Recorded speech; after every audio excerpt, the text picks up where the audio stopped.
ওকে, আমরা দেখব কোনো একটা পেজের ডিটেলসে যে শিপিং অ্যান্ড ডেলিভারি আছে এটা অনেক সময় এমটি থাকে। এই এমটি স্পেসে কোনো ব্লক সেট করা এবং এই ব্লকের কাস্টমাইজটা দেখব আজকে।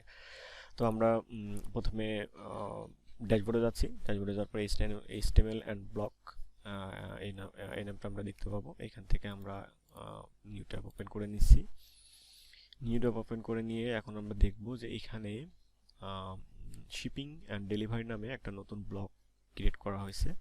এটা আমি যদি এডিটে যাই তাহলে আমি এইখানে যেটা দেখতে পাচ্ছি এটা এখানে দেখতে পাবো।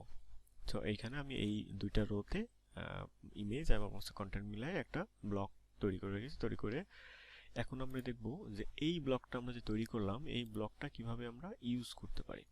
তো দেখেন এখানে থিম সেটিং নামে ড্যাশবোর্ডে যে থিম সেটিং আছে, থিম সেটিং এর আন্ডারে সিঙ্গেল প্রোডাক্ট আছে। সিঙ্গেল প্রোডাক্টের এখানে গেলে আমরা দেখেন সিঙ্গেল প্রোডাক্টের আন্ডারে ট্যাব নামে একটা অপশন আছে। এই ট্যাব অপশনে গেলে আমরা দেখতে পারবো যে ট্যাব 1 2 3 এখানে আমরা তিনটা ট্যাব অ্যাড করতে পারি। তো আমার ট্যাব 1 এ আমি হচ্ছে শিপিং এন্ড ডেলিভারিটা রেখেছি।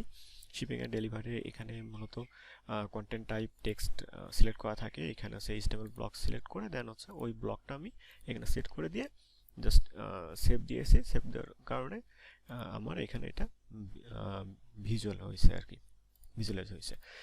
সো আমরা এভাবে একটা ব্লক ক্রিয়েট করে দেন হচ্ছে থিম সেটিং এর সিঙ্গেল প্রোডাক্টের যে ট্যাব আছে ট্যাবে এখানে এসে ব্লকটা সিলেক্ট করে এটা টাইটেল দিয়ে আমরা অ্যাড করতে পারি।